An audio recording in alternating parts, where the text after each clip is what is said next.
Welcome back to another episode of Stacking Triggers. I'm Bill, and I'm here to remind you, check your bulk and open up an insurance policy on your cards. Dan, how are you this week? I feel good. This is a rare time where I feel like I'm playing good Magic the Gathering. We'll talk about that here in a bit when I talk about my RCQs, because since the last time we've recorded an episode proper, I have played in 3 RCQs.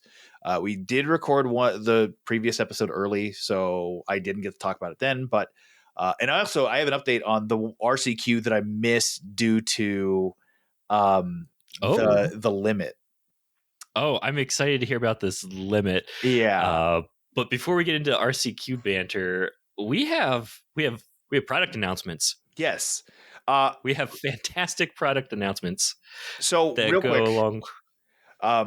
Sorry, Bill, but if you missed it and you want to hear what 2 idiots have to say about the no changes ban list, go listen to the separate episode by itself. If you've stumbled across this feed or this channel and you want to know what 2 idiots think about the no changes ban list, it won't be here. We've already talked about it. We recorded an emergency podcast. It's on the channel. It's on your podcast feeds. Go listen to it there. And we will link it somewhere on this video. You're putting a lot of faith in me. I can link it for Dan somewhere on this video. I just wrote a note as to when I said when it was said, so I can shove it in the video. Fantastic.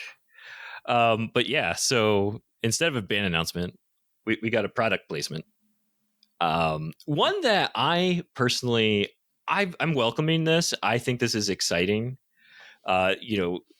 Magic has always had the 15 card draft booster. Always. Well, maybe not always. Maybe not always. I can't say that for sure.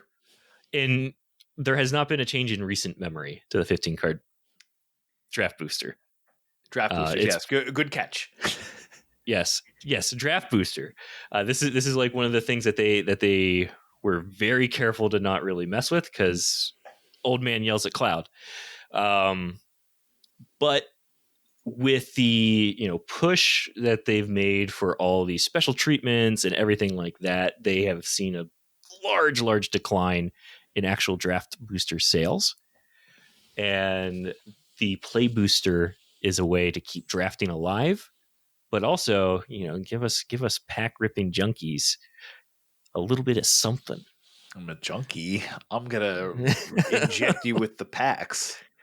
Listen, you just need one. You just need one juicy hit, and then you're good. So here's my problem with what you just said. Sure. About draft boosters doing worse than set boosters. Do you know who implemented set boosters? WotC. So WotC created a product that people like us who don't really draft cared much more about, and therefore, because of that, and because of the what the hell is it? EV, expected value, something like that, effective value, something like that. Because of that, and our hopes to just rip a million fucking rares. We picked that product over the product that was designed around limited format. So the reason why draft boosters are failing and all that is WotC's fault. So WotC created their own problem by creating 2 SKUs for players. And then they added on top of that a third fucking SKU because collector they're boosters. WotC. Yes, that's what I'm talking about with the third SKU is collector boosters. Yeah. Like I get that they made the problem. I'm applauding them for seeing the problem, because like I don't, set boosters came out when you and I first started around Kaldheim ish, right? Or Zendikar. Yeah. So like slightly before us, I think. I think it was Zendikar. Yeah. Look at us. Look at us remembering things. Yeah, look at us remembering shit from before we were even playing this game for as long as we have. Yeah, but like it's something that they've been toying with, tweaking, adjusting, because I don't think that they originally had the list in set boosters. I could be wrong. I'm not going to make a declaration one way or the other. It was before my time. I think it was. I'm not sure, but Either way, draft. It was primarily for draft. Granted, where am I going here? Sorry, You're fine. ADHD. But Bill, your psychologist says you're just trying to get the fun drugs. Yeah. You lost your thought, Yeah. huh? It's gone out the window. That's completely. Fair. Yeah, I just feel like with this play booster announcement, like I ultimately will not care either way. Drafting was not something I do. The only sealed play that I do is during pre-release. They even said that, which is that 95% of all sealed play Yeah. is pre-release, Yeah. which like okay. I had somebody in a Discord server I am in lose their fucking mind over that quote because they were like, "Well, what happened? What about sealed RCQs and their balance?" And it's just like 95% of sealed play is pre-release, and Yeah. they're like, That's the other 5%. what a non-answer from Watsy." And it's like, what? That's an answer. Like they don't like the sealed RCQ doesn't fucking matter to them because Yeah. no one does it. Yeah, I agree. I sealed I think is great for pre-release. I Yes. love pre-release because it's just it's low stakes for fun. It's fantastic. It's to get to know the set. I would not want to play that regularly. No. Yeah. That's like drafting there's at least a strategy with it. Yes. With sealed it's like here's a bunch of packs. Good luck. Well, look at all this shit. This is garbage. Get this out of here. And it's just like, Yeah. that's cool every now and then, but like as somebody who really hates like that kind of environment, I'm fine with sealed just being like a once every set thing that I have to deal with. I don't even consider it as you have to deal with. I just like it. I think it's fun to do the pre-release. I just like the format. So I'm looking at their graphic. I don't know if we're going to post it, but it's we'll see how I feel. It's basically the dissection of what a play booster is. They have slots like 1 through 6 listed, slot 7, then slots 8 through 10 listed, slot 11, slot 12, 13, and 14, and then slot 15. Everything except for slot 15, which is the ad token helper card, the garbage that you get. Everything is listed with a green asterisk as may contain booster fun. I just want to call this out. Yes. Is there a question to be added to that, or the thought is, does that just mean this is your booster? No. Is that what the green star means? To me, that means alternate arts. Ah, okay. That means alternate arts. To me, I could be wrong. And it maybe says it somewhere in here, like on the set itself or on the article itself. Yeah. To me, it just looks like somebody had fun with a little green star on a black background. Yeah, let me just do a booster fun. Yeah, it says booster fun version, so that tells me variants. Okay, so that's neat because I don't think right now you have possible variant arts with every slot. Yeah, you do. With every slot? With every slot, yes. Because I've gotten variant slots of like there were variant slots of like popper cards in Double Masters. I thought that was Spear had a variant and all that. No, I know that, but I thought that was like at like slot 13 was your guaranteed like alternate art. Oh, I see what you're saying. Yes. I don't know for sure. I don't think they've ever posted that kind of a breakdown. I felt like even in slots outside of that, although of course, like I was getting mostly like set boosters of Double Masters 2022. That's true. It was set boosters. And boy, what a mistake, because that was like I spent like $1,200 on that set, and I could have bought an entire modern deck for that. Guess what? Prices did not hold up on any of those cards. Did not. This is why I haven't bought a single pack of Commander Masters. I haven't bought a single pack of Wilds of Eldraine. I bought 2 boxes of Lord of the Rings. That's actually held value pretty well. And then I bought 4 bundles for the One Ring. Yeah. that I Well, haven't played. I've never the played a deck with a One Ring in it. the Lord, just jam it into your Tide deck. Oh god, that sounds awful. That sounds truly Just dreadful. take out all your considers and just force yourself to discard. I'm by the way, I'm on one consider. We all agree that consider is now a one of. Sleight of hand instead. No, just preordain. Oh, okay, that Why makes would you sense. play? What like preordain is infinitely better than sleight of hand in every single way. Why would you play? Why would you play sleight of hand over preordain? Makes no sense. Because it was just printed. Yeah, reprinted into Yeah. Pioneer. It's been in Modern for a while. Continue. Let's talk about the boosters. Boosters. Let's focus. Boosters. Okay. Yeah. So do we want to go through the actual breakdown, or can we just link the article and let people kind of go through We it can link the themselves? article. I also might post the image. Here's the thing. So let's talk about this. They keep saying the phrase. They kept saying the phrase 15 playable cards, and now we're down to 14 playable cards. Here's the problem with that. I believe in a draft booster specifically, there were Mhm. 15 playable cards, not counting a basic land. In fact, I don't believe there was a single basic land in a draft booster pack at all. So now this play booster has a basic land slot in slot 12. I don't know if that's right. I think I that's am right because I I am don't going feel to like look you up. draft basic lands in draft formats. You do. They're in there. They are a card that gets passed. That seems so. The basic lands are passed, and it is the shittiest card to get. Yeah, that's because you just get them. So I mean, maybe then I'm wrong, but like, that seems wrong from their level. Like, I don't think a basic land should be taking a slot Oh, I in a draft agree. pack at all. I'm trying to find the breakdown of Wilds of Eldraine. Yeah, go for that. But like, so I'm going to continue my thesis based off of the thought that there are no basic lands in draft packs. So considering that, you are now actually cutting 2 playable card slots.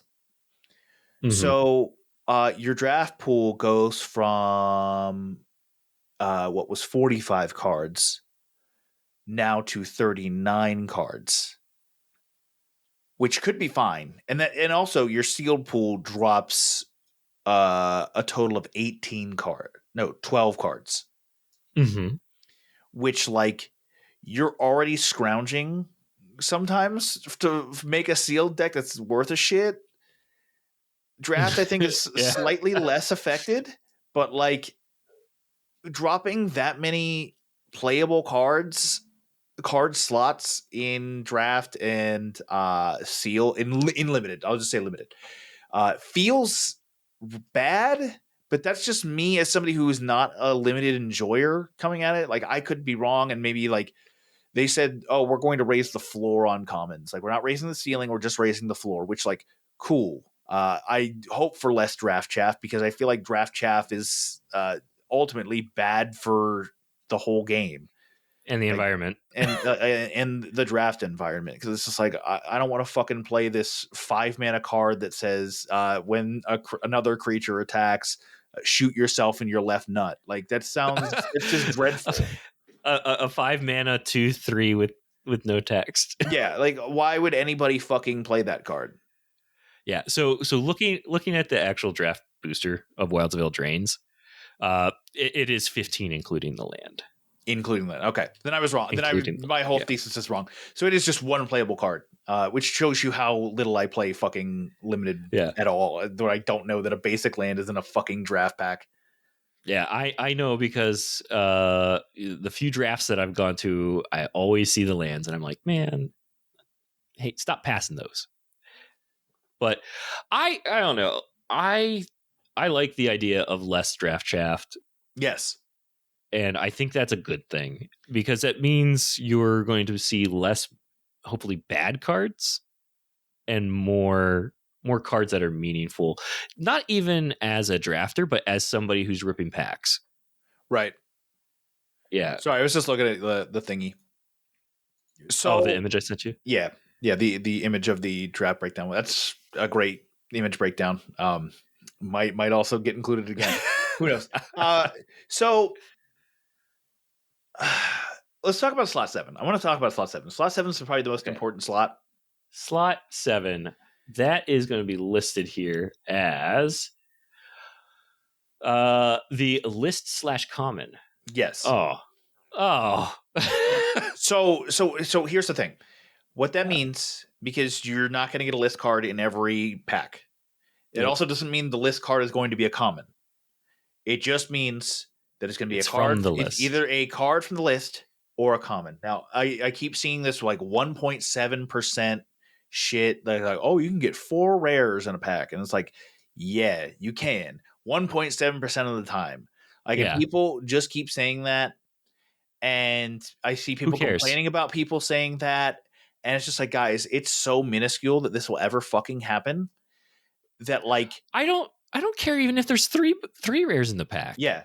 Like that, to me, that makes it exciting. Yeah. And I guess, like, from a draft perspective, if you're competing against people not like, because I know in the I'm pretty sure at the Pro Tour, when you play with the pod you drafted with. Yes, from what I have seen, which I think is fantastic. I think that's amazing. Right? No, because your drafting strategy, like if your strategy is, oh, I noticed somebody's taking a lot of green, and there's this green bomb, I'm going to take that so they can't use it later. But when stores do draft, they have, like, because my store does draft, and there's times where it's three draft pods, and then they intermix all the draft pods. Draft is popular in your area. Yeah, it's actually crazy how popular it is. Yeah, like the one store that I go to actually has like Itch Fire every week, and that's most of the time amazing. It's 2 pods. Most of the time, it's 2 pods. That's amazing. Yeah. They should keep them as separate pods. I agree to an extent. I think, obviously, if there was like, let's say like there was a draft tournament. Mm-hmm. Yeah, in that case, like you would need. I think it needs to be 4 pods. You like, unfortunately, limit to 32, which, but like limit to 32, 4 pods, and then top 2 of each pod goes to top 8, top 8 table, draft again, play in that pod. Yeah. I think that's to me, that's a cool tournament. That's a cool tournament setup.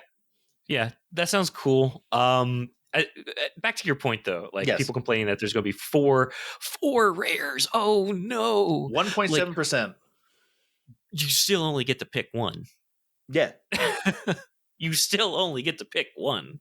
Yeah, like if you're passing 4 rares, you're passing 4 rares, but like the rares have to be playable too. Like we've seen rares that are just completely unfucking playable. That's true. Or they have to match what you've already got. Yeah, like I don't know, man. I think a lot's being made out of this, and I hate people making so much out of this. I feel like there's a lot of pearl clutching. Yes, my precious draft boosters. Yeah, and it's just like, do you draft? Like, if you actually care enough to draft, fine. But like, right. I don't care enough to draft. You don't care enough to draft. There's plenty of people who don't give a fuck about drafting. I will draft once in a while. I will draft once in a while. Sure. But like, it's either online or it's if I miss the Pioneer launch, because the one store I go to, Pioneer, kicks off before draft. So wow, and that's interesting. Yeah, I try. Yeah, there's like a 30-minute window between start times. Yeah, my store launches draft half an hour before the constructed formats, because drafting takes forever, and then compiling a deck takes forever. Yeah, I see a lot of people upset. I see this overall as a positive thing. The only thing that I've seen is the people that are complaining about price, and not even necessarily price for draft, right? Price for draft, it's a price increase of $2 per pack. $2 per pack. Yes. So it's $6 per draft. Yes. Draft or booster prices haven't changed in a long time. Okay. So I looked this up because I want to make sure. Okay. Yeah, It was yeah, yeah. it Because was I know. 2006 was the last like the last we are making a booster increase. Mhm. However, draft booster increase. However, let's not forget that MSRP went away in 2019 or 2020. That's true. And then Wizards implemented an 11% price increase, but because to 11 to 18% price increase for a bunch of sealed product. But because there's no MSRP, We don't know what sealed product it was. no one knows. So Wizards has steadily kind of increased prices because they said let's let the market decide, and therefore the market decided, and I think stores have kept it relatively static for now, Mhm. but now stores are going to start charging more. It's this nebulous area where it's like, okay, prices really didn't increase for a long time, then now they're increasing to whatever they are now, like $2 a Yeah. pack, which Yeah. like that's 50% inflation, which I'm pretty sure inflation since like 2006 or 2009 has been more than 50%. Yeah. So it's at least in line with that, but it's also like every fucking thing is increasing in price right now. Like inflation is I insane. do get that. Yep. I do get So that. like Netflix just fucking implemented for their premium subscription a $3 increase to their premium plan, and I wanted to gouge my eyes out. I'm laughing because it's like you're charging us $3 more, but you're not even able to shoot any new product. I know, it's amazing. And Disney's doing the same thing. They increase their prices. Fucking PlayStation just increased their yearly subscription to PlayStation Plus. Like all these You know, things you know who that didn't? Nintendo. well, Nintendo doesn't drop their prices on their games, so they get their full retail value of $60 per game. And if you ever find a game on sale, buy immediately because dear sweet God. But I it's just like cascading things where it's just like, all right, we Yeah. need to start putting priorities on what you're going to do. And if, playing Magic the Gathering is the lowest priority, we're going to pretend on your list. Well, are you going to spend that, extra $6 to go draft at your store now? Or are you going Right. to just cut that expense out entirely and go, all right, I have 20 extra dollars per week now that I can just Right. do whatever on. I can get some more avocado toast. Avocado toast. Yeah, I understand that's rough, but this is also it's not a need, right? Right. Or it's a want. And Luxury cardboard rectangles. exactly, yeah. It's a luxury to be able to do this. People who are making a living with this, like they're factoring this stuff into their costs already. Like it's maybe you go and play less. I don't know. Maybe that's a bad take. Like, and it's bad for the format. And it's bad for the game. But like, vote with your dollars. Like, if this is too much, then buy less. Yes. Like, this is all in response to people buying less draft boosters.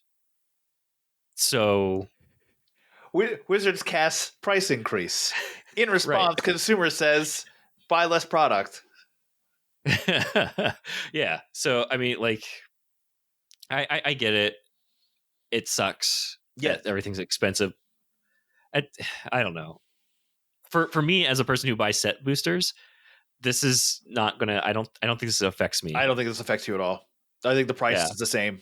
I think they're adopting the set booster price, which Yeah. is like for people who love ripping wrappers like us, we're fine Yeah. with that.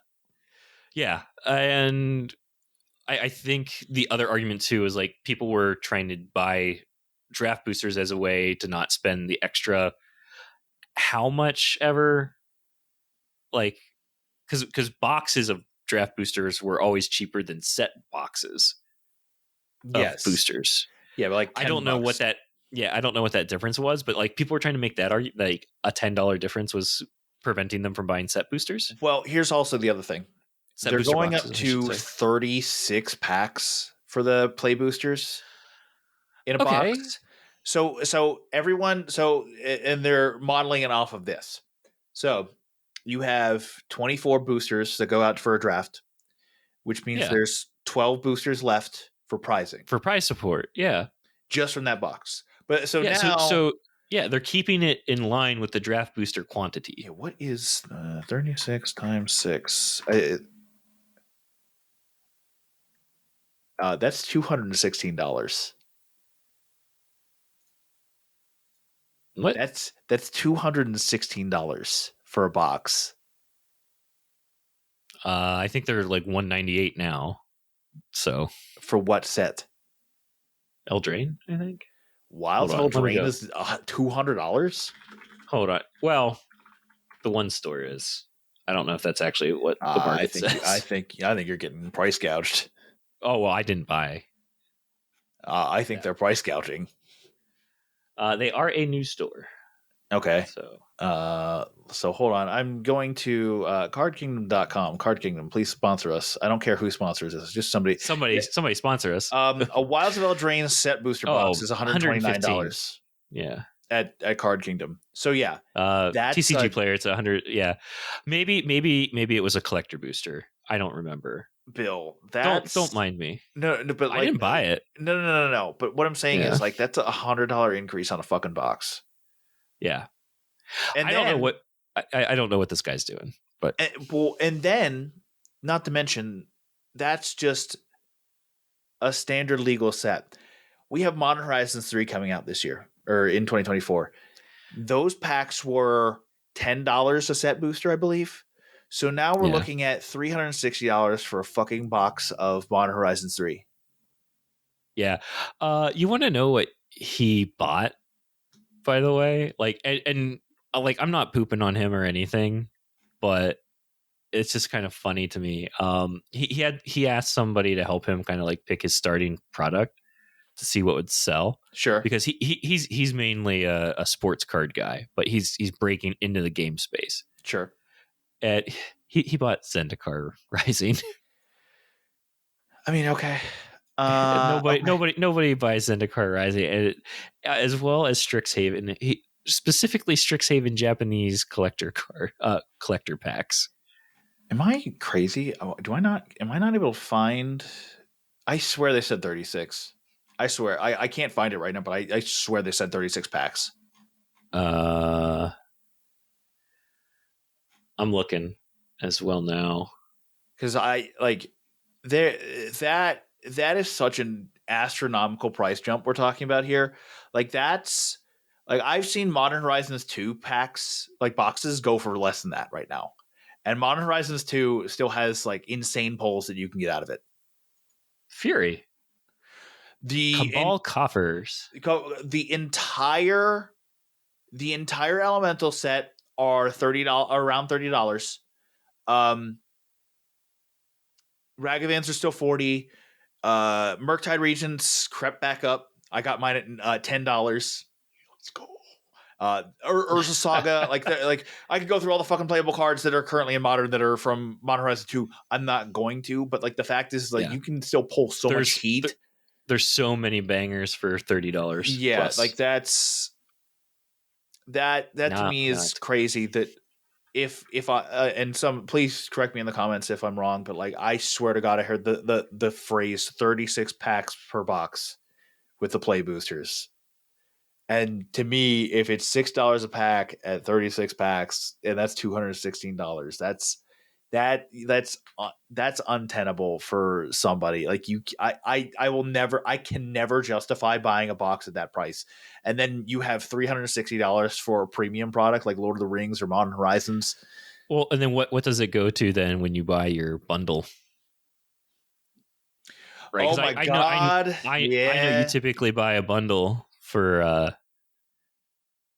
because like the bundles now, they're going to go to play boosters now. Well, instead of they're already boosters. set boosters, so I don't think the price is going to change that dramatically. I think it's still going to be eight packs per bundle, which is whatever. Yeah. If they go back to 10, that'd be dope. I'd be happy with that, but I doubt they're going to go back to 10. Yeah, why would they give you more for less? So I bet they're still gonna be about $60 or whatever they are currently. Fun fact: start getting your fetch lands. By the way, everybody. Oh, the fetch land, the enemy or the cons Yeah, lands. the ones from MH2. Oh, the MH2 ones. Oh, yeah, I've been getting those for a while. Yeah, everybody get yours. Yeah. Oh, I mean, absolutely do it. Get those Yeah, immediately. Like you should have gotten good them. prices. You should, like they were at their cheapest. Probably they're probably at still their cheapest, but like they're currently at their cheapest. And to build a modern deck, boy, those are really good starters. They're good for Legacy too. Yeah. All right. Are we talked out of the Yeah, boosters here? I'm talked out. I talked about things. I will at least try one draft with That's this fine. Yeah, that's fair. You're because always allowed I to try think things. I think this this too, right? Like, so you're getting more potential rares, but also these whatever these guest slots are, right? You're gonna get lots of fun, And the lots list of is more curated, so you're not getting like fucking Power right. Stone or like some garbage fucking Oh common. gosh, yeah. What was it I have like? so many list cards that are fucking trash. Oh my god, yeah. Like they're not going to have to put trash in the list. I think they said it was going to be 30 cards, 30 to right? 40. 30 to 40. It's basically just going to operate like a bonus sheet. So like whenever there's a bonus sheet, they're not going to have the They're not going to have the list. they're not going to have the list. That's what I've understood is like that says get the list slash commons I see. on that image. Yeah. But really, to me, what that says is they called it something weird. Oh, okay. It's a special guest card Special from so guest. the special guests are being added to the list. Yes, So that's how I'm it could be understanding it. it could be a mix of list cards like reprints or people who are I doing special artwork for the set I think you should just call that special guests and instead of the list. like just remove the list, remove the terminology of the list, and just have special guests be that slot or be like what that slot like that part of the slot is called. I think the list is the I don't know. Never mind. Words are hard. I'm talked out though. Let's talk about your RCQs. We have some fun things to hear. I want to hear really though about the one that you were blocked out of. Okay, so yeah, we have to start with that one. So, for a reminder for people who haven't paid attention or haven't listened, or this is your first episode, I went to an RCQ on October 7th. It was gated to 52 people. I still try because normally our events get about 40, including the 2 slot that I went to the following week. That was gated to about 40 people, or the week after that. So I drive up. They say nope, we're capped out at 52, and I went okay, goodbye. Went to Limited Run You, Games physical game store, bought some you retro bought games, video games. left. So I'm at my RCQ last weekend, and I'm talking to my round 3 opponent. And I'll bring up this match because this is actually one of the matches that's actually important for that RCQ. And I'm like, yeah, I was trying to go to the one in area. And he's like, yeah, though they had the limit. I'm like, yeah, the 52 person limit. It's like, yeah, I got into that one. They actually wound up accepting 5 more people. So the What? RCQ was 57 people. And I just went, that makes me furious. Oh, I would report them I because I'm so mad about that. Like that's insane. I'm actually like super fucking pissed about that because like I You drove an hour. I drove 40 minutes to get there, You drove an hour. which like I don't care. Okay? I don't care. Like it's not the worst thing that's ever happened to me ever. But the fact of the matter is that you can't just be like, "Yo, we're gating it at this," and then take it away for five fucking special people. You can't do that. I'm sorry, you can't. Yeah, that's insane. Like as soon as they started turning away people, that was it. It should have. The limit is the limit is the limit. It's done. It's done. I Like yeah. I don't care. I don't even care if there was like a mix up, right? And like say they like these people pre-registered, they weren't there on time, or say they were there on time and these people pre-registered. Who cares? And they said, "Oh no, we have too many people." They should have turned somebody away and refunded them their money. Said sorry about that. Yeah. Yeah. So I'm legitimately trying to find, it is, I'm going to name and shame here. Cause like Ooh, that, the tea. yeah, that to me is insane. Yep. This is it. It is East Coast Gaming in Cary, North Carolina. Oh, the shame. Yeah. I'm naming and shaming. Like that's ridiculous to me. I'm sorry. Pay Like, with your dollars. Don't go again. yeah, if I see an event there ever again, I'm never going. That I'm sorry, that's just like unacceptable. Like you can't advertise a limit, turn people away because of the limit, and then take people. You can't do that. Like No. you've secured the fact that I will never go to your business ever again. That's unfortunate too. It's because it's like the it breaks the rules of having a limit. Yeah, Like they should have just kept it. should just kept it, and I would have been fine with that. If you accepted that, like if you kept the limit and just kept it there, like I'm bummed, but I at least understand. But the fact that yeah, they could have even said, "Oh, hey Dan, we know that you're here. We're currently at the limit, but we might open it up a little more. Wait a little bit, and we'll see. Like based off of the order of everybody coming in, if you get in, we're not sure." yeah, Yeah. yeah. Let me triple check here when I say this. Yep. Yeah. Yep. Before we, yeah, because like I believe in naming and shaming. Like yeah. I legitimately believe in that because you know that shouldn't fucking happen. But yeah, I just double checked and yeah, that's the place I went to. So yeah, East Coast Gaming, Cary, North Carolina. That's really upsetting. If you want to go there, that's fine. I'm not gonna besmirch anybody who wants to do that, but like, fuck that. Like, that's unacceptable to me. Yeah, that's super aggravating. I understand why you're shaming. So that Sunday, then there was an RCQ. Yeah, and how'd that go? I went to that. I went 1-2 drop. Oof. Yeah, it was one of those days. It's just one of those days. I played Tron round 1.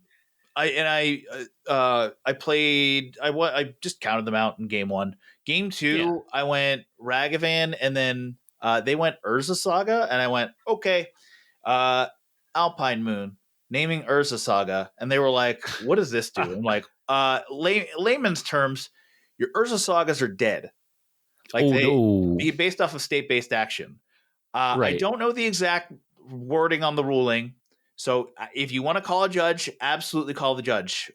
But I'm telling you, your Urza Sagas are no longer on the battlefield. Right. And it's something along the lines of it's a saga land, and a saga sacrifices itself when it has as many or more counters than it should have. Well, because it loses all abilities, it is a saga land that should have 0 counters on it. So therefore, it just dies. It immediately sacrifices himself. So I play that. He draws his next card for turn and goes, "Well, I only kept this hand because of all the Urza Sagas. So oh no, you got it." And I'm like, "Oh no, Urza Saga only is bad." So in this week's video, I've been playing Handshake Tron. And that list only plays 2 Urza Saga. I think that's the correct number. Because, like, you already lose to Blood Moon. You don't want to get blown out by Blood Moon. And it's clear, like, that person's playing 4 copies of Urza Saga. Yeah, the only reason I think you want 4 copies is if you rely on the constructs. And Tron, you're not relying on constructs. Like, they're nice. The constructs are great to have because they can be like huge beaters because all of your shit are artifacts. But like, you should not be relying on the constructs to win the game. Yeah. I don't know. I know some of the recent like food token strategies rely on the constructs Yeah. because like tokens. So I think those are perfectly fine to have foros. Oh yeah, And for sure. Like there's yeah, definitely decks that should have 4 Urza Saga. I do not feel like Tron is one of those decks. yeah, probably Tron not. Tron gets the nice benefit of a lot of artifact synergies and therefore can run it, but it doesn't Mm-hmm. need to run them. If you run Tron Yeah, without Urza Saga, I wouldn't be like, you're a fucking idiot. I'd be like, you're saving yourself $70. Good job. good job. Um, What's your what's so that happened? So you got him with the was it Blood Moon or Alpine Moon? Sorry, Alpine Moon. Alpine Moon. You got him with the 1 mana Alpine Moon. Did they win again after that?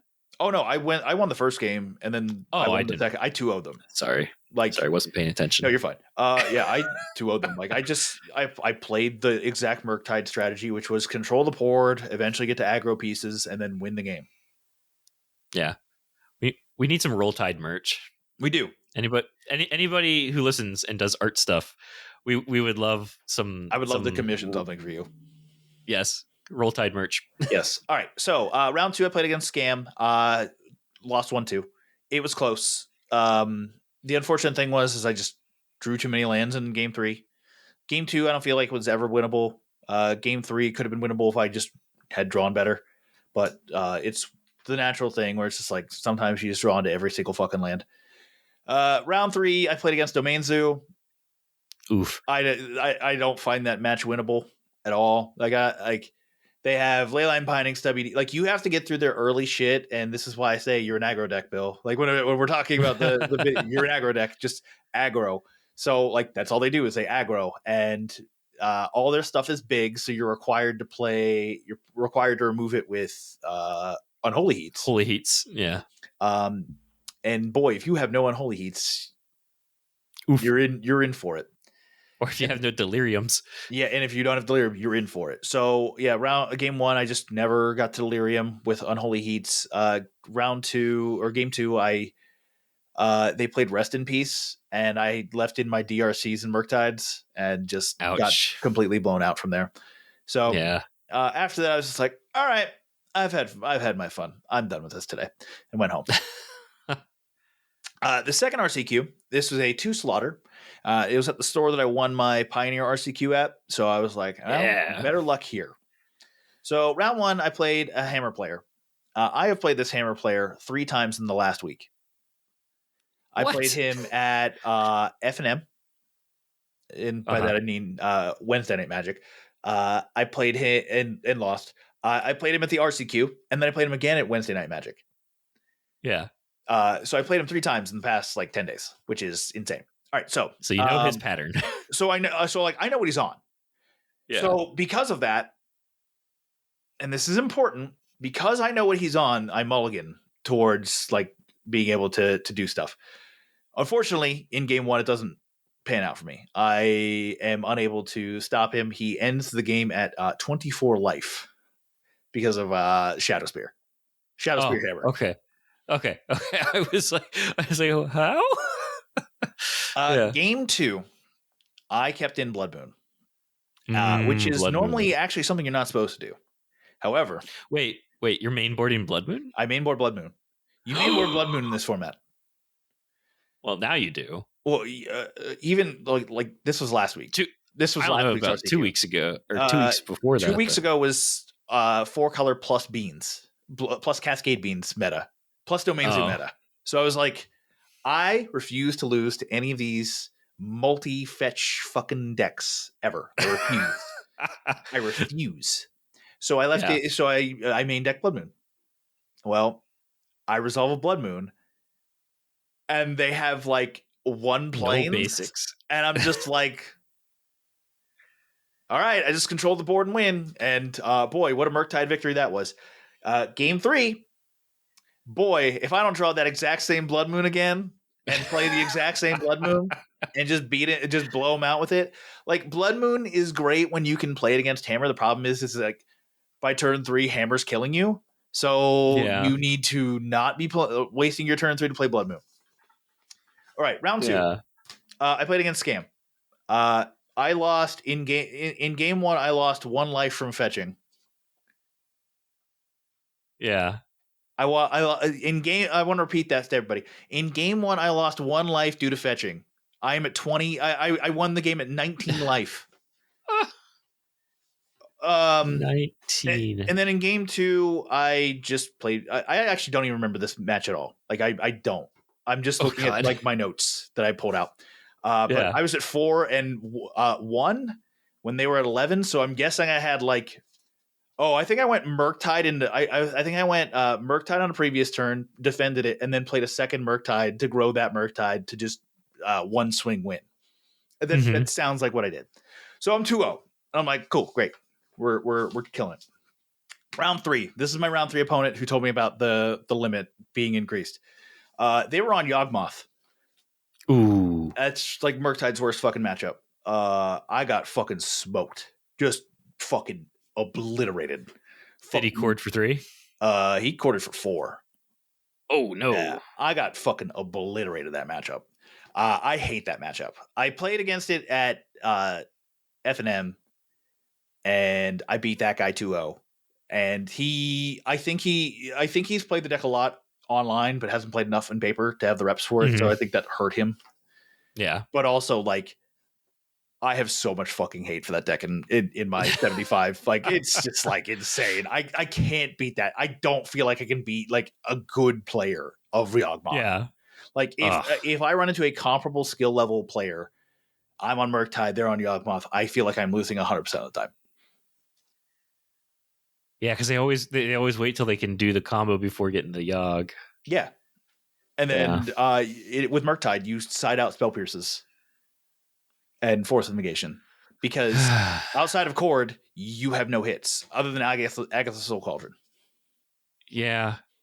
Yep. And then and yeah, and the cauldron now makes them like you need graveyard hate. Yeah. And I just got to none of that stuff, so I just got fucking blown out. It's fine.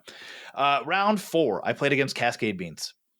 And Oh my no. opponent was like, "Yo, I played this. You're the third Murktide player I played today, and I've beaten the other 2 Murktide players." And I'm like, "Well, I'm pretty sure none of them watched Aspiring Spike stream this week because I specifically watched Aspiring Spike stream this week to figure out what the fuck's going on with this deck."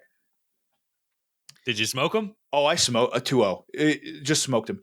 Was he mad? The Cascade Beans deck is so fucking weak to Murktide. It's actually crazy how bad it Yeah. is against Murktide now. Like, they have their Solitude Leyline Bindings, Yeah. but the thing is, in game 1, I'm running 7 removal spells. All of them are live. Every single one is live, right? Even the Lightning Bolts are live because of the Oh Charlotte's Agent right. and the Bloodbraid Elf. So I actually get to Yeah. use more of my cards as opposed to just Yeah. holding Yeah. shit. So Yep. like, yeah, I counter the beans or whatever, and I think I only let 1 beans resolve per game. Yeah. But like aside from that, my opponent just did fucking nothing. Ragavan went the distance in game 1. Like I just played Protect the Ragavan and just won the game just from that. Protect the Ragavan. Like they couldn't remove it.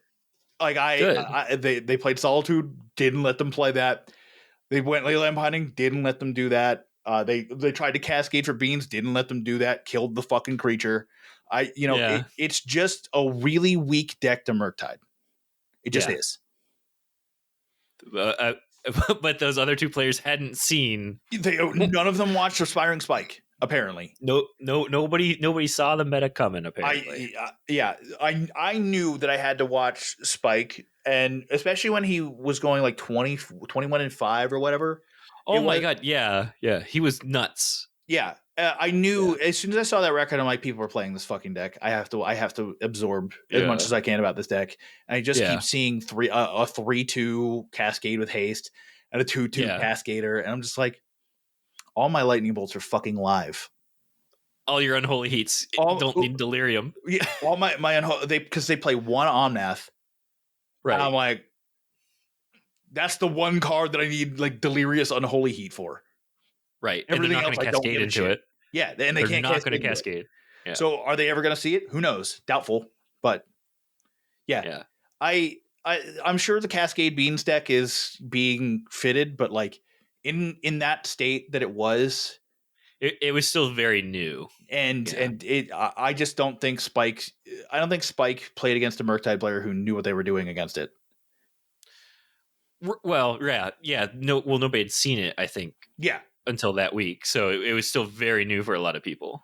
Yeah, yeah, and I think that's the part of it is like I know Murktide's falling off overall in the yeah, meta. Oh, by the way, I forgot to mention with this RCQ that we're talking about right now, there were yeah. 40 players. 13 of them were on scam. 13 scam 13. players. 13 scam players. It's not a problem. It's not a problem. No announcement. Here's product. Yeah, I think Murktide was like second most with like 5. And people are like, that's weird. Why Okay. is Murktide? And it's like, because Murktide actually has like a good matchup in that it can compete against Scam. Yeah. Speaking of Scam, I say all that to get into round 5. This is a win. To get scammed. This is a win and in. Round 5 for me is a win and in. Yeah. And round 6 is a win and in. So spoiler for round 5. I do lose round 5 to perhaps the worst opponent I've ever played in Magic the Gathering. No. Because what happens is in game 1, I play an expressive iteration. And then I'm like, I put a card in my hand. I'm like, I don't know if I want to put this in my hand now. So I put it back because you can do that. You can move it back and forth from zones. And he goes, you can't do that. And I'm like, what are you talking about? It's like, you can't move a card from an unknown zone to a known zone and then move it back to the unknown zone. And I'm like, no, you can do that. But if you want to call a judge, go for it. And the judge is like, the judge is kind of like, so what's the problem? Like, so you agree that that's the unknown card, that's the card from the unknown zone that he's putting back in the unknown zone. And he's like, yes. And because you didn't actually like put it into your hand. No, You're like, I put it on the. I put it on. Like my hand is on the table. I put that card on top of my hand. Yeah. And then I'm like, do I want to do it in this order? Yeah. And then I'm like, yeah, eventually I do. But like, it was a weird judge call. And then he, at the end of game 1, he looks over my sheet and he's like, D, I had you down as like Brandon. And I'm like, okay, my name is Dan Brennick. So like, I can kind of see it, but also like, the fuck are you talking about? He's just really. Also, you guys have open sheets? My note. He just was looking at my notepad because I had life totals. Because I just go D and then whoever my opponent is their first initial. I just do their first initial. So, and then, so I lose game 1. I win game 2 because Murktide's very good. Murktide Regent, the card, not Murktide the deck. My opponent, and then in game 3, I keep this fucking crazy hand. Are you ready for this? Please be ready for this. It is. My body's ready. It is either, and I can't remember the exact land. It's either a Spire Bluff Canal, Steam Vents, or Scalding, or like a fetch land that gets me a Steam Vents, and I'm looking at it now, and it's absolutely 100% a Steam Vents. So I keep a hand of Steam Vents, Mishra's Bauble, Dragon's Rage Channeler, Stern Scolding, Spell Pierce, Subtlety. Okay. My opponent goes, all right, turn 1, Grief. Turn 1, Evoke Grief. I go, all right, turn 1, Evoke Subtlety. My opponent's like, all right, I'll put that on top. And then he goes, all right, Thoughtseize. And then I go, all right, here you go. And he just goes, what the fuck? Your hand is amazing. And I'm like, yes, I'm aware. So Bill, from that amazing opening hand, you would assume I'd win that game, right? Didn't happen. It didn't happen. And I'll tell you why. Because that Steam Vents that we're talking about was the only land I saw for 10 draws. Oh, no. But here's the thing. That game went until I had 5 lands in play. Oh, no. I kept my opponent at bay for a ton of turns, just based off of my fucking opening hand. Yeah. He could not resolve a single thing because I could just take out whatever the fuck I wanted. Yeah. At any time. Oh, my God. Unfortunately, it came down to I had to go big because I had like nothing left to respond with, like no counter spells left to Mhm. respond with. So I went Murktide DRC, and then I had another Murktide in hand with like a Brotherhood's End and something like some other blue card that doesn't do anything. So I was like, all right, I should have played. What I should have done was played the second Murktide. I Yeah. didn't. My opponent then proceeds to go Terminate on the Murktide, uh, Cast Fury, Scam Grief, take the take the Murktide and the Brotherhood's End, and my top deck after that turn was a fucking Ledger Shredder, which sealed the deal that I'm never playing Ledger Shredder again because it's just like Yeah. I think it's on its way out of the I meta fucking now. hate that card because it just doesn't do anything when I need it to, and it never shows up when I need it to. So Yeah. I'm just off it. I can't play with that card. Yeah. I wonder if they're still playing it. I'm looking up on Some Goldfish right are. Some now. people are still Oh, playing okay. Ledger Shredder. Like it. There's so many flex spots that like there's probably like a core 50 in Murktide, and then it's just like Mhm. play dependent on your meta, and then Yeah. that's your main board, and then you're 15 also dependent on your meta, whatever. Yeah, So I'm not seeing it.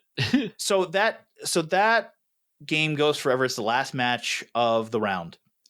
And I am mentally fucking taxed because this guy. Oh, and the big thing was, as I started to be able to play stuff, I would put my fucking hand down and then rub my hands together like this because they're Yeah. fucking sweaty.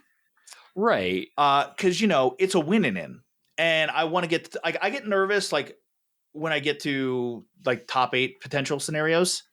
Right. And then in top 8, I calm down until it's like finals time again. But he's just like, oh, you're excited, you're making a big play, and it's like I'm playing a fucking expressive iteration. I'm just happy I can cast my card. And he does it Right. again, and I do it again on another cast. And he's like, you got another big play? And it's like, bro, my fucking hands are just sweaty. Like I So he need liked you. to talk smack. He just. I never want to talk to this man again. He's just like kind of the worst Magic the Gathering player. Yeah. He wound up eventually winning a slot, and that makes me upset. Like I don't want him to ever succeed at anything. And then round 6, I played against Scam again. I was so mentally fried from round 5, just like taking forever, Yeah. and being such a toll on my fucking brain. I go like my opponent's on the draw, or I'm sorry, my opponent's on the play. They go like Ragavan. I don't have a removal spell for it, so I just go DRC. They just go Fury Scam, and I'm just like, well, I just lose the game. Like I just lose Yeah. the game because I made a stupid fucking error. I should have just let the Ragavan hit me. I would have been I Yeah. just made a stupid fucking error. Game 2 was closer, but by that time, it was just like I don't have enough here to even consider winning this fucking tournament. So I lose my 2 Yeah. winning ends. I go 3-3, but I felt like I played pretty well outside of Mhm. the 2 last matchups. Yeah. It's just like sometimes Yeah, because you're typically going to like time in the round, right? It no, sounded like no. no. Okay. The Well, round 5 was at the least you had only. In round 5, I didn't even go to time. It was just okay. long. Everyone else's match finished. It was just a long Oof. round. That sucks. Yeah, normally I was done within 30 minutes every time. Yeah. Gotcha. So I go to my RCQ today, and it is a $40 buy-in. It is a 1K prize. Ooh. There were 24 Oh. people who signed up. 24. 24. Dan. 24. The math on that at a $40 buy-in with 24 people, that's $960. So the store lost money. Poor store. Yeah. They need one more person. They need one more person to break even, and then don't forget they had 2 judges on as staff. So not to mention the RCQ. One of the judges was $300. $300 for the judge fee. $300 for the judge fee. $300. So yeah, the store ate shit that day. Not to mention, just to gouge it a little more, WotC charges for those RC kits. Yeah. So the store got fucking absolutely rinsed today. Yeah. Today. That sucks. Absolutely. And then they had like 5 or 6 people on staff, and they sectioned off. They had sectioned off like 30 tables each of which can Oh sit 3 people no. or 6 people. So like they assumed like 90-ish people were showing up to this event This because is it's a so 1K. sad. Yeah. So yeah. Was there something going on in your area? Outside of SCG Dallas, and that's where all the grinders went? I don't think so. Oh man, that's what I need to do. I need to look for like these weekends that grinders are out Yeah, of go town. find the ones where the grinders are at Apex, and then you should be fine. But so I get the round 1 bye. There are 25 people who signed up. One person never shows up. Another person shows up after their round 1 loss, like they've already been given the match loss. So we're 24 Oh, people. So at that point, no other person gets a bye. yeah. And this is the Yeah. store that I always get a round 1 buy in. Even at like during Popper FNM, I get a round 1 buy all the time. How? I just do. I don't know how. It's just always me. And I'm like, I just want to play the game.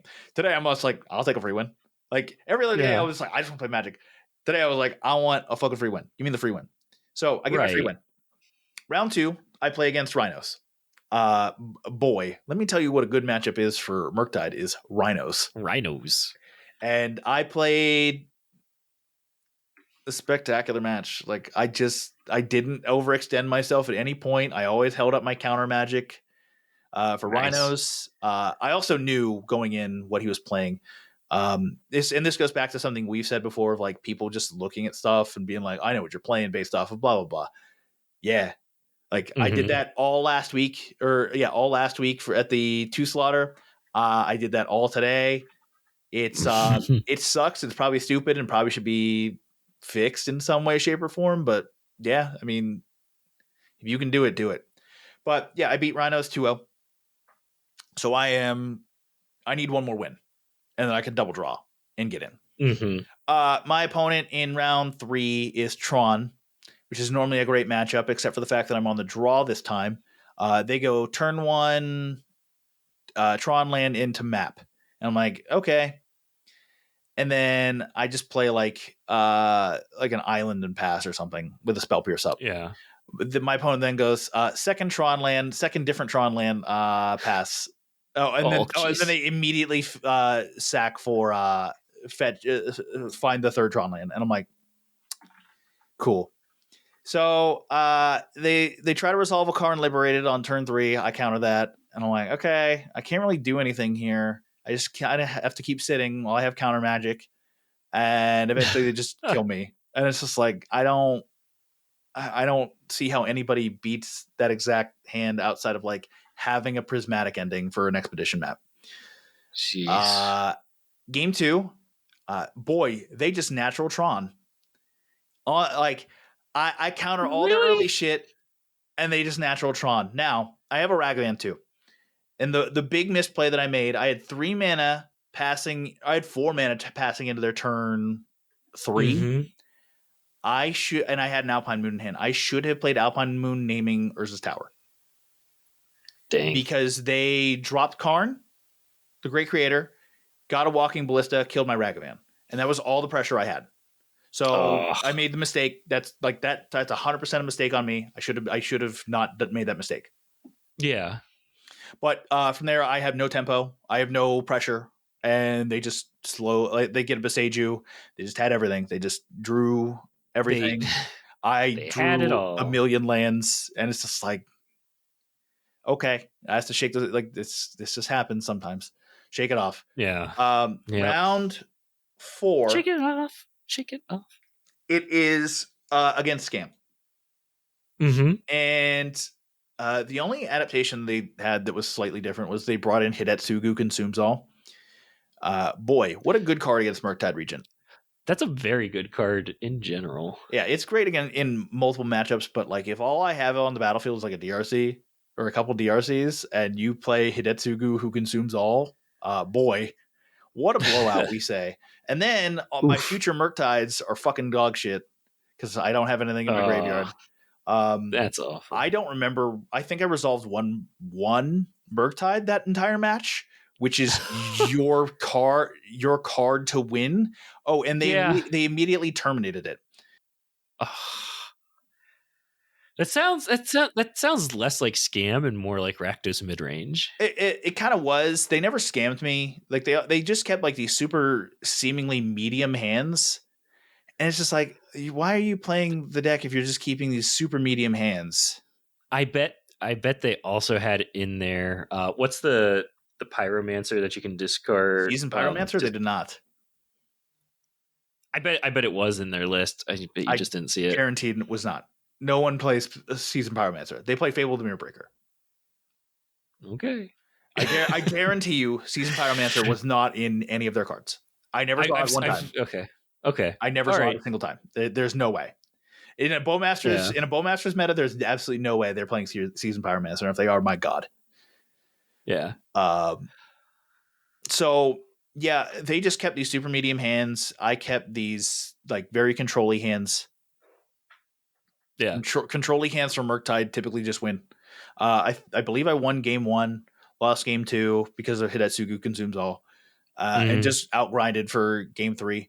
Although game 3, I probably should have lost because I top decked Lightning Bolt with 2 Delirious DRCs. Ooh. So I go, okay, bolt you. And they're like, okay, in combat, before you attack, I'm going to terminate one of your DRCs. And I just went, well, I should have held this. Yeah. To kill the Grief, that's a 4/3 that can be copied by the thingy. The Fables. Yeah. Didn't realize what was happening. Probably should have just held the Lightning Bolt. I got excited. I was like, I won, and I was like, oh, I'm going to win. I didn't fucking win. So they copy it. They're like, all right, it's exactly lethal. I'm like, no, it's not. And I'm like, what do you? And they're thinking that because I'm at like 13 life, and they think that double copy Grief wins them the game. And it's like, no, it doesn't win you the game because you only have 10 power on board. With that. And they're like, oh. And I'm like, yeah. So I still have a DRC. They're at 2 life. And they go, yeah, I guess I'll just copy it, deal you 10 and concede. And it's like, all right, cool. Thanks for stressing me out for no reason. Just die via Lightning Bolt and double DRC hit next time, please. Yeah. But like in a real scenario, what I should have done was just move to combat, attack the double DRCs. If they terminate, immediately Lightning Bolt the Grief in response. Yeah. To get the double surveil. I still double surveilled, and because I figured what they were going to still do was like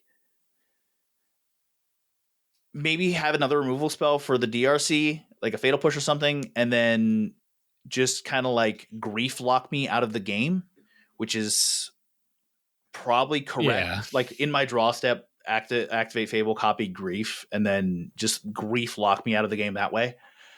Which you can easily do with double Fable, and then still have one that attacks, like still attack with 2 every turn. So that's 7 damage. Like that's how I would have played it if they had the second removal spell, but they didn't. So hooray! So I go to top 8. I draw against my round 5 would have been against a Yawgmoth player. So I'm like, great. Love that. Don't have to play Yawgmoth. They wound up on the other side of the bracket too. So it's like, hooray. This is amazing for me. So top 8, I play against Goryo's Reanimator. Esper Goryo's. No. And I know I'm playing against Esper Goryo's. Very important that I know that. So I keep a bunch of counter magic, and I just play slow. I just counter all the Goryos.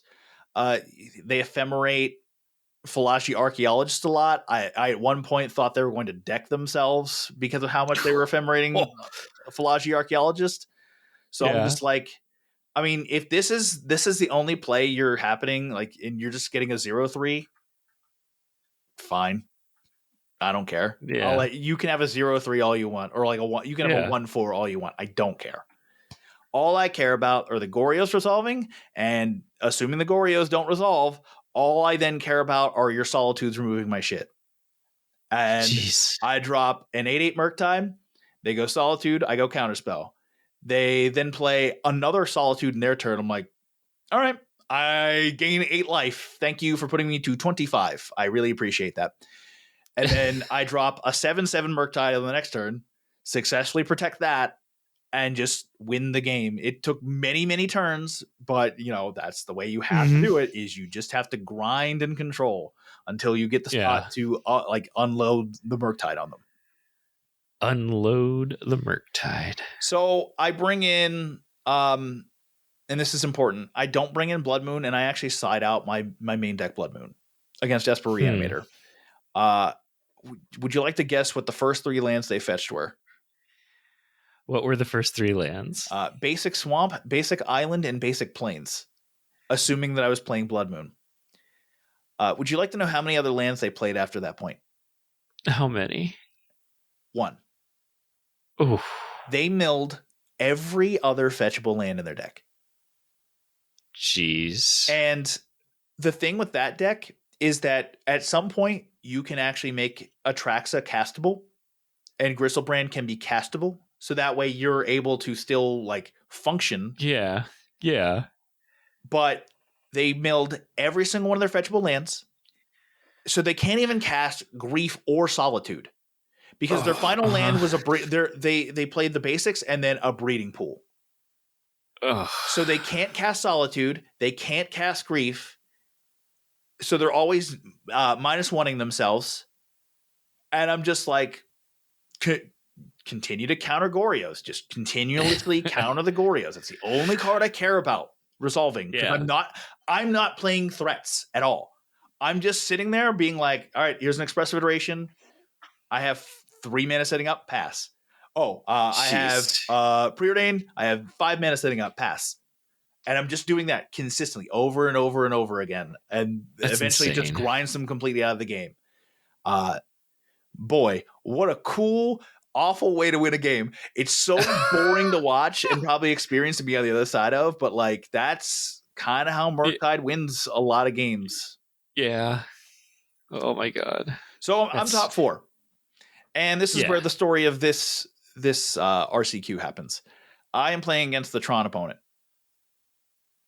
And we're talking, it's like, would you like to concede? And I'm like, I mean, kind of not really. And he goes, and his friends are sitting next to him, and they're just like, yeah, he just really wants to go to Denver. I'm like, you really want to go to Denver that badly? He's like, yeah, man, I want to go to Denver really, really badly. And I'm like, did he give a reason why? He just wants no. I'm just like, I mean, if it means that much to you, I will just concede this match to you. Good guy. I have a 2 slaughter next week, and I have 2 more RCQs coming up. Damn, if you don't make it now, I'm gonna be sad. If I don't make it, it's fine. I don't really care. Getting to Denver, I'm just like, getting to Denver would be nice, but it's not the goal. I'm already going to Atlanta. That was pretty huge in and of itself. Me as a Magic player career, to get to go to an RC. You're a career player now. Yes. But there's going to be last chances there for modern. I'm guaranteeing, or for the modern format, I'm guaranteeing. So I don't care that much. Yeah. But the point of this story is that we were told by the judges we are not prize splitting for quarters. So if you lose, you are getting $50. Okay. And the prize structure is 5th through 8, $50. 3rd and 4th through 8, yeah, $100. Second place, $300. Dang. First prize, $400. All right. So we go to talk to everybody about prize splitting for semis. I'm good with prize splitting. I think my opponent, who I had already conceded at this point, was just like, I want to get this guy a bit of extra cash for being a G. Yeah. And I will say this, I was being a very nice person. I was 100% being a nice person by doing that. Yeah. So they go over to the next table. Mm-hmm. I believe the other person, I believe one of the people went, yes, I'll split. And then the pro / SCG grinder. This person has won an SCG before. Oh my. Said, no, I don't want to split. So because one person says they don't want to split, we don't Nobody split. splits. We don't split. That's fair. I guess. So here's the thing. Yeah. It's in their right to not want to split. It's also in my right to think that person's a piece of garbage. Oh, yeah. And I found out through results that the person I conceded to beat the SCG grinder to win the RCQ slot. And the person and the SCG grinder was very much like, yeah, I want to win this to get to go to Denver. So I'm glad they're not going to Denver with this tournament. Nice. But yeah, they still got $300. I was really hoping they would have gotten knocked out in semis just based off of that. Like I was hoping they would get the $100 and be like, motherfucker, you could have gotten $200 if you just shut the fuck up and just took the prize split. Right. So like they are well within their right to not want a prize split. I am well within my right to say what a bitch move to not want a prize split. Yeah, that sucks. Pretty bad. You're favored against Tron though, right? I feel like I am. Okay. I just feel like they got to be in the draw. They got to have 2 Tron pieces plus map, and I can't interact with that on the draw. Mm-hmm. Not without Force of Negation. I didn't have Force of Negation. I also didn't know what they were playing in game 1. That game, but like I might have mulliganed to Force of Negation in that point. Yeah. If in the final, in the semis, I would have mulliganed to Force of Negation or like a suite of counter spells or something. Yeah. Or Ragavan. But yeah, otherwise I feel like I am favored against Tron for sure. Mm-hmm. Just because they require setup, and then I'm also a Blood Moon deck. Right. Yeah. So yeah, I feel like I'm favored in that matchup. And then the other side of the bracket was a scam mirror, and I'm just like, hey, you guys are so boring. Oh my god, you guys are so fucking boring with this. But yeah, the top 8 was a Yogg player, a Tron player, 2 Murktide players, 2 Scam players, a Goryo's Reanimator player, and then a Mystery player. I think I've named 8. I don't know what I think he was on Hammer. Huh. And he lost to, I guess it would have been the Scam player. Yeah, it would have been the Scam player. I feel like Scam kills Hammer. Yeah. No, Hammer is actually favored in that matchup. Is it? Yes. Okay. The reason why Hammer's favored in that matchup is because of just it's a top deck game. It's a top deck deck. So like and it's combo. So like if you have like multiple combo pieces, your Scam doesn't do anything against that. And then if you're top decking and top deck into the Scam into the combo piece, Scam can't really defend against that unless like they have the exact combination of like Resolve Grief plus Unsummoning Sick Fable of the Mirror Breaker, which doesn't happen until turn 4 at the earliest, which right. Oh no, not even turn 4. Turn 6. That doesn't happen until turn 6, and most of the time, Hammer is killing you by then. Yeah. They happen like I think turn 3 is their earliest. Turn 3. I've seen turn 2. Turn 2 can happen, but turn 3 they can do it consistently. I'm trying to think how turn 2 happens, right? Because it's turn 1 Sigardas. It's here. So here's what it is. It is turn 1. Ornithopter, Springleaf Drum, Sigardas Aid, have Colossus Hammer in hand, and then go and then get a second find a second hammer. I see. It's very find a second hammer and a second land. Right. And that's possible. You can absolutely do that. But like and that's a 7-card hand, obviously. So like mulliganing matters there, but like that is a way they can do it. I was trying to think too. It's like, how can they do it with Ink Moth? Is like what my thought was, like Ink Moth Nexus. Yeah, it would be. So the land would then be Ink Moth Nexus. So there'd be an Ink Moth Nexus, an extra land, Sigardas Aid. And actually, yeah, you need 2 lands. You would need 2 lands with Ink Moth Nexus to do that. So it happens. It's these things have been done. So like, yeah, but more consistently, it's like turn 3, turn 4 that they're hammering you to death, and outside of like Thoughtseize or Grief Scam doesn't have many ways of defending against that. Mm-hmm. So, but yeah, that's why Hammer's favored, because it can I just kill. guess. Like it's cards that where the combo is something you can just top deck and get like a bunch of power on the board that Scam can't deal with. So like Rhinos is a bad matchup for Scam too, because Scam, like if they're at 3 lands, they just can have a Cascader at any point and draw a Cascader at any point and Right. win the game. Yeah. Unless they get that hammer on the Thopters. Yeah. Thop. So yeah, I top forward. I was happy with my play for the most part. I felt like I made very few mistakes outside of like the Alpine, not playing the Alpine Moon when I should have. Like, Yeah. I recognize for sure I should have played that Alpine Moon on like turn 2. Yeah. It definitely sounds like your performance is getting a lot better Yes. in these modern RCQs, which is fantastic. And I know people will be like people who watch the channel, and I'm sure somebody was like, why the fuck is there so much Murktide content from this guy for 3 weeks? This is why. Like me, damn practices. I needed to practice. Like, and Yeah. I felt like, because this is the deck I'm playing in paper. This is like, it's the deck I need the most practice on. I'm playing it through the end of the month, at least. I might be playing it in November. I might be playing it in December. So like, we'll see. Yeah. But like, knowing that I was going to have up to 5 RCQs on this deck, I need to get in the practice, and I got in the practice, and now I feel like I am good enough at the deck to win an RCQ. Yeah, you were really close today. It seems like I felt like I could have won I felt like I had a legitimate chance to win the semifinals match. I felt like I could have. I would have had a legitimate chance to win the finals match. Right, because of because you're favored in Scam. I don't know. I think Scam is no. Sorry, it depends. Scam. It depends on what you draw. It'll yes, but like if Scam can resolve a Fury early against Murktide, it's game over. It's pretty much game over. Like Murktide can't. Like you have to like -2 yourself to do that to take care of it. Outside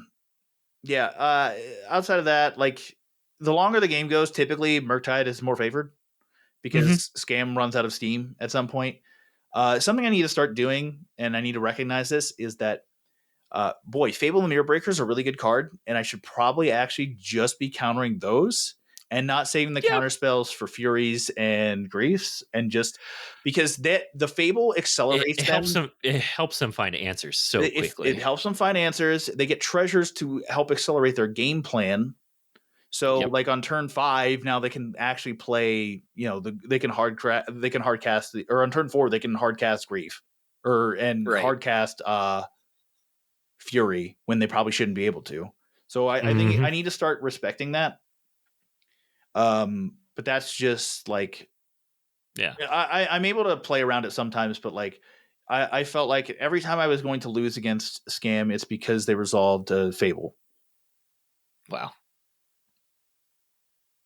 Which is crazy, because it's just like, I was talking about this with other people. Like, Scam needs their unfair hands to win the game, and if they don't have their unfair hands, they're like a glorified Pioneer deck. Because like, what's their like? If they don't have a Scam, what's their turn 1 play? Okay, it's a Ragavan or a Thoughtseize. All right, Ragavan's not bad. Thoughtseize is whatever. Turn 2, it's like Bowmasters or Dothy. Okay. Turn 3, Fable the Mirror Breaker. Okay. And then what? Like that just feels like the Rakdos midrange deck. And the Rakdos midrange deck would get stomped into the fucking ground by every modern deck. Oh yeah. Yeah. For sure. But that's all I have to say about the RCQs. Fuck that one guy that I played last week. SCG Grinder, you're more than allowed to not want to split, but boy, fuck you for not splitting. Yeah. And then what is your last? So you have more coming up. Yes, right? I have so one. You have one. I have one next week. I have one in the middle of November, and then I have one at the beginning of December. Okay. And that's it. Got it. Everyone front loaded for some fucking reason. I don't get it, but they did. I guess because of the holidays, they wanted to get people in. But I have technically 4 more chances. I'm calling it 4 more chances because next week is a 2 slaughter.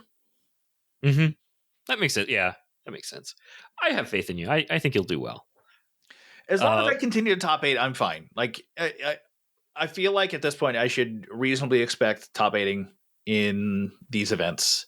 And at this point, anything less than top 8 or like if I get like 9th off of breakers, like if I'm not directly competing for top 8, like the event's a failure at this point. Womp womp. What's the top 8 promo? I forget. Death Shadow. Death Shadow. Nice. So now you can build a Death Shadow deck. No, I actually traded that Death Shadow for a Ponder. Secret Lair Ponder.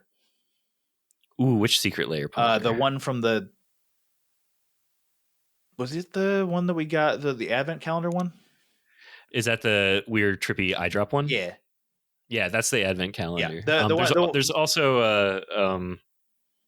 a Black History Month one as well. Yeah, I got the trippy one from that the 30th anniversary Secret Lair Advent Calendar thing. I have 3 of those. Yeah, I as I said during the ban list podcast, I was like, I kind of broke up my Ponders because people thought that was going to get unbanned for some fucking reason.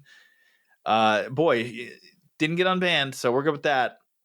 Yeah, but in case, who knows? Maybe one day. They're Pauper legal. They're legacy legal. Yeah, they're legacy legal too. So like having those fine. But yeah. I don't know. Like I just, as I said, I just expect top 8s now. Like if I'm not top 8ing or competing for top 8, like I they're just failures. They're just failure events to me at that point. I'm just wasting money. Makes sense. A fun little side note I just realized. Yes. Because of the Doctor Who set, they reprinted Fiery Islet, Horizon Canopy, Waterlogged Grove, and Sunbaked Canyon. Yep. And they're all really cheap right now. Oh, yeah. Because people are buying the fuck out of the Doctor Who products. Yeah. I was able to get a playset of each of those for $45. Oh, nice. That's actually extremely cheap. Yeah. Also, I need Sunbaked Canyons for the burn deck that I run. Because I have not been running them. Anyways. Awesome. Can't wait to hear more about your next RCQ. We'll probably be hearing about 2 in the next episode. Nope, just 1. Oh, no, just 1. Okay, yep. Perfect. Between now and then, though, there's going to be a lot of spoilers because Caverns of Ixalan is coming up. I'm sure. So we're going to be hearing about spoilers. We're going to be probably, I don't know, we're seeing Cavern of Souls becoming Pioneer legal. I actually don't think it's going to impact the format greatly at this point. There's not a lot of control. Well, the other thing with that you need to remember is that it makes typal decks a bit more flexible, so they can start splashing more colors. Because I know people are going to want to try the 5-color, a 5-color humans variant, which I don't. Unless you're playing companion Umori the Collector, don't do that. Mm-hmm. I could see potentially an Azorius humans deck. There's a lot of utility on some of those blue humans. I'd have to look into it. I haven't paid attention. I think it's going to be interesting, but yeah. I'm looking at a couple things from Modern. Not Modern, Standard. There's I don't even know if it's actually a human. It's Azorius Soldiers is what you're thinking of. It is soldiers, yes, but I'm thinking more so the deck itself. I think that one card, there's a blue card that when you attack with other people, it like gives flying. Hold on. That seems pretty good. Yeah. Where is it? Did people seriously drop it and it's no longer on the list? It might not be a human, so ignore me. That's something I would be looking out for is like the humans list. Like there's the mono white humans list that kind of runs that kind of just has soldiers because like they just exist. But like, boy, that mono white humans list might get out of control with extra colors and good humans. Yeah, I would be excited to see what that's like. But yeah. Dan, I think that's it for the show, though. So if you're watching on YouTube, if you made it this far, oh my God, you're a saint. It's fine. But go ahead and like, comment, subscribe. tell us how bad our takes are on play boosters and how Dan should just, play broken decks like Scam for his RCQs. But yeah, comment, like, subscribe, interact with the video, promote us, tell us what we're doing wrong. I don't know. Whatever. Dan, on the podcast side, what do they need to do? Check out our fancy actual artwork on Apple Podcasts. Boy, I had to email Apple Podcast support to be like, "Hi, fucking fix this, please," because Oh my God. it's been 3 months. There's no reason for this artwork to not be on the main page. So it's fixed now. But Apple Podcast, Spotify, all the podcast services, go subscribe to us there or follow us or whatever the hell the platform says that you should do with a podcast. And leave us ratings over there and let us know what we're doing right or wrong over on that website. Perfect. And with that, I will say keep calm and spike on.